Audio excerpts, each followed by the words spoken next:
everyone! Welcome back again to my YouTube channel, and for today's vlog guys, gusto ko lang kayong i-update about dito sa isang loan application na kung saan is nagpapaloan ng 20,000 pesos. Nakalagay sa ads nila guys na apply loan anytime, anywhere. Fast audit process, so mabilis daw mag-approve kapag ikaw ay mag-a-apply dito. Pero syempre, wag ka muna mag-i-install pag sinabi ko yung pangalan nito ha. So ito po ay si WePeso. Kung hindi pa kayo familiar dito, panoorin nyo tong vlog natin, no? Para magkaroon kayo ng idea kung magkano yung ipapaloan nito sa atin. So dito guys, hindi siya available sa Google Play Store or sa App Store. Ito po ay nasa App Market. If ever man yung mga Android phone dyan na may App Market, dun po makikita si WePeso. Pero pwede nyo po din siyang i-search sa Google. Okay, hindi po porket na vinlog ko siya ay pinopromote ko na siya ngayon at ini-encourage ko kayo na mag-loan dito. Hindi po. So dito guys, nagbibigay lang po ako ng awareness sa inyo kung magkano, if ever man na kayo ay magta-try, magkano yung pwede yung mautang dito. And doon, makakapag-isip kayo na uutang pa rin ba kayo dito or hindi na after nyo malaman kung magkano yung interest na ipapatong at kung magkano yung loan term nitong si WePeso. Kasi mas maganda po na bago tayo uutang sa isang loan application, may idea na tayo kung magkano.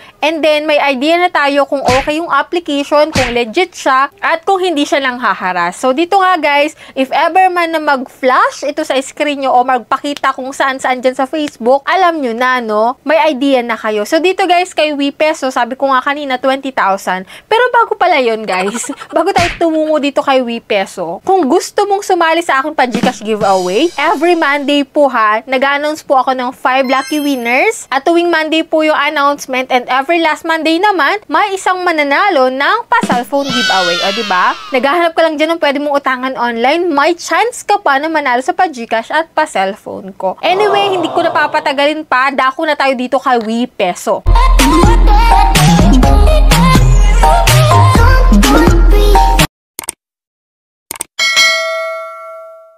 Disclaimer, no, hindi po tayo agent or promoter ng loan application na to at kahit anong loan application na makikita nyo dyan sa aking channel. So, dito nagsishare lamang po ako kung anong meron sa app, kung magkano yung pwede mong malong doon at kung ano-ano yung interest na ibabawas. So, dito guys, awareness po ito. So, after nyo mapanood yung reviews, kayo na lang po yung magdi-decide kung okay para sa inyo yung app, no? So, dito guys, si WePeso, sabi ko nga kanina, hindi siya available sa Google Play Store, pero pwede nyo siyang i-search sa Google and nasa app market siya. Dito guys, may 4.6 stars siya and 57 reviews. So, pakita ko sa inyo guys yung aking screen recording ng pag-loan ko dito kay WePeso. So, dito guys, aalamin natin kung 20,000 ba talaga bilang first time na uutang dito yung maloloan natin. Yan, open na natin tong si WePeso. Si WePeso po dito, pagka-install mo sa kanya, hindi 20,000. Yung pwede niyang ipa-loan sa'yo na maximum. So, dito guys, 10,000 na lang. Meron daw siyang 120 days to 91 days.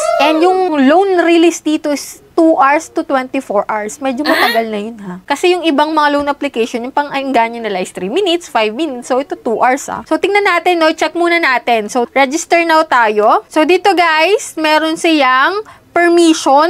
Humihingi siya ng permission na ma-access yung iyong SMS, contact list, camera, phone state, and app. Click mo lang guys yung continue and allow mo lang yung mga button na yan. So, dito, loan now. And ito nga do guys, kaya tayo nagre-review ng mga gantong loan application para hindi na kayo magsayang ng pag-fill up dito. If ever man na ayaw nyo sa kanya na hindi nyo siya itatry. Kasi dito guys, pagka magtatry kayo dito nang wala man lang napapanood na reviews about sa kanya, mag-fill up kayo ng basic information. So ito nga guys, no? Then lalagay nyo dito yung contact address nyo, and dito sa emergency contact, 3 po yung pwede nilang kunin sa contact list mo, which is pwede nila itong tawagan or i-text. Kaya ingat ka pa rin kung sino yung ilalagay mo dito. And after nun guys, itong step 4 naman is sa ID type. Ito naman po yung mga ID na pwede dito. UMID, driver license, SSS, passport, postal ID, PRC ID, national ID, and more ID type na second choice naman po. Kasi ito yung mga recommended ID type nila if ever naman na ikaw ay mag-a-apply dito. So, dito yung second choice nila is TIN, Voters ID, and PIC or yung PhilHealth ID mo, no? And after nun guys, dito na tayo sa pinakang last,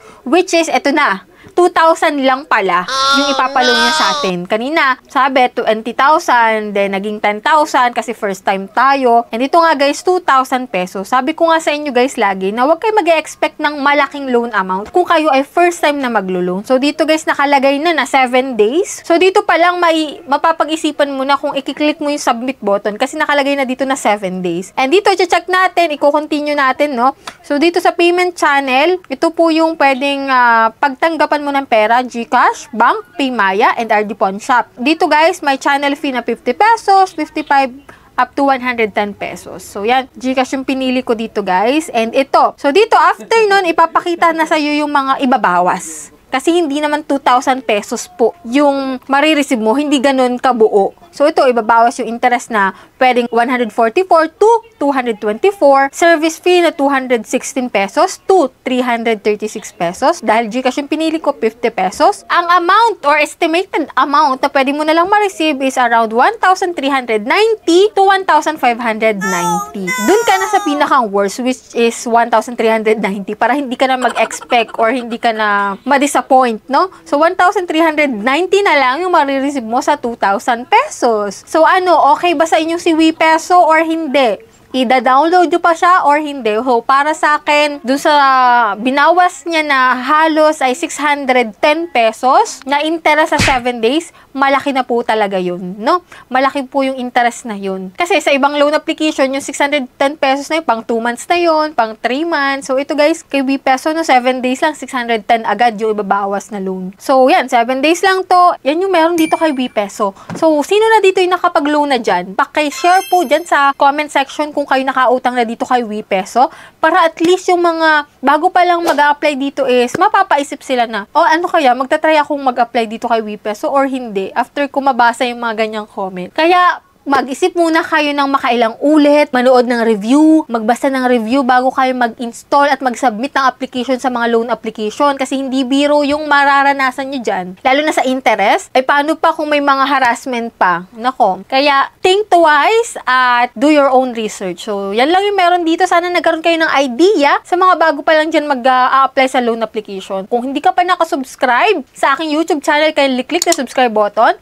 i-on mo na rin po yung notification bell para updated ka sa mga bagong naglalabasan ngayon na utangan. So, bye-bye na muna for now, guys!